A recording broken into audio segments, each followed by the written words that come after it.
The news comes to you compliments of the National Bank of the Virgin Islands and Digicel, Cyril B. Romney Tortola, Pier Park and Nagico Insurances, Banco Popular, Simply Secure, and NV Salon, Spa, Nail and Barbershops.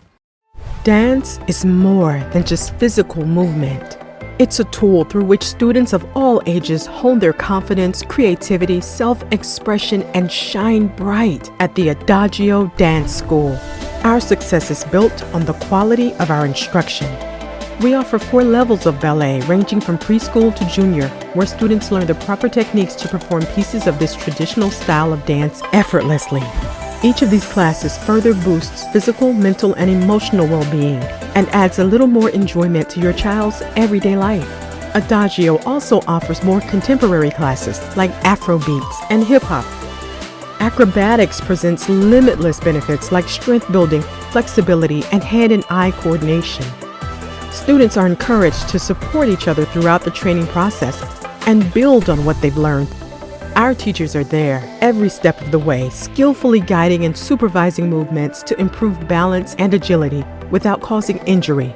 Preschool and primary students are given extra attention as they develop their coordination. For some extra flair, students can enroll in our majorettes classes. Conditioning and flexibility takes all their movements to the next level. In light of COVID-19, we've implemented strict safety measures in our spacious studio to ensure students get the most out of our classes without compromising their health or the health of their loved ones. Come find your rhythm at the Adagio Dance School. Call or send us an email today to learn more about our classes.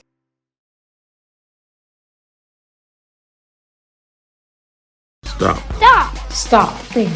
Before you act. Before you act. Think before you act. Acts of authorities. I feel everyone coming to the territory should be, whether vaccinated or unvaccinated, should be tested.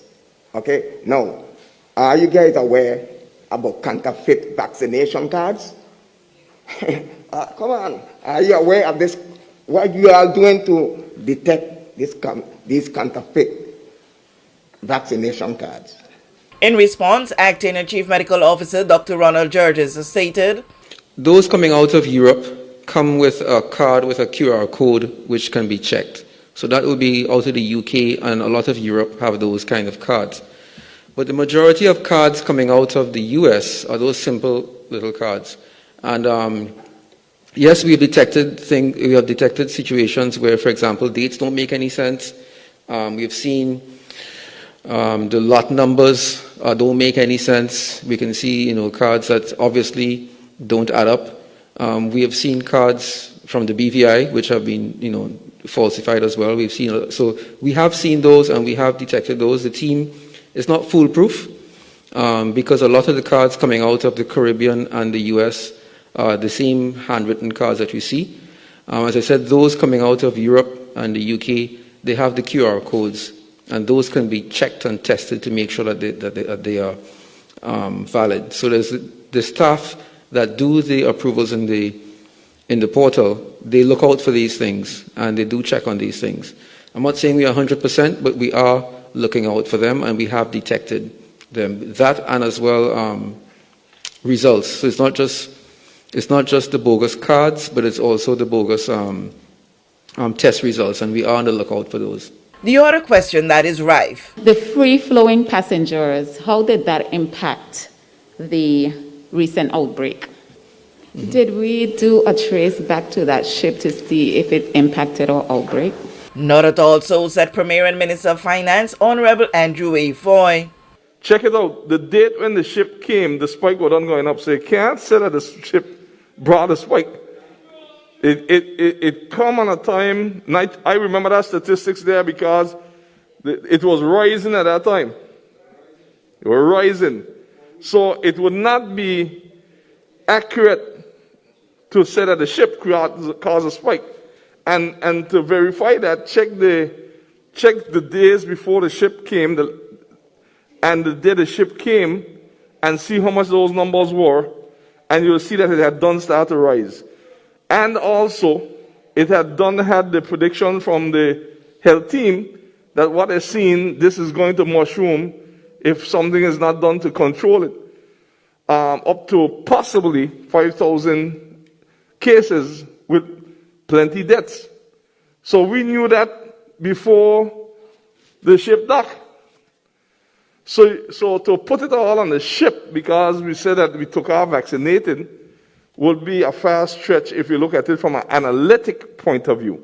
However, with their laws, Minister for Transportation, Works and Utilities, Honorable Kai Reimer, stressed, I must applaud the Ministry of Health, the team, for the person, I think, that broke quarantine the other day was officially charged, the first person.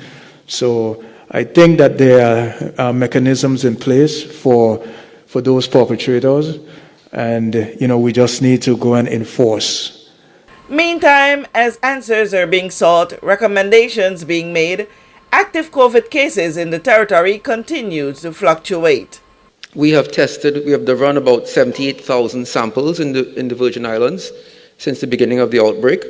Close to 73,000 people have had tests. This includes visitors. We've had a total of 2,610 positive cases. As Minister Reimer did say, that included quite a number during our spike. I don't have the exact number, but I was close about 2,200 to 2,300 people over that spike, with a peak of around 1,600 cases at one point in time. Currently today we have 50 active cases, so last week we had 25, and the numbers are creeping back up. We continue to see positive cases coming in, on a daily basis. That is from the community. That is also through the persons who enter the territory and are screened. Right, so that continues. In terms of vaccination, I don't want to take too much thunder from Minister Malone and all the hard work he's been doing to get the vaccination numbers up. But we're looking much better than we were looking before with vaccination. We're up to close to, if I check here, around 43, 44%. And that's persons who have had 2 doses, so that's very good.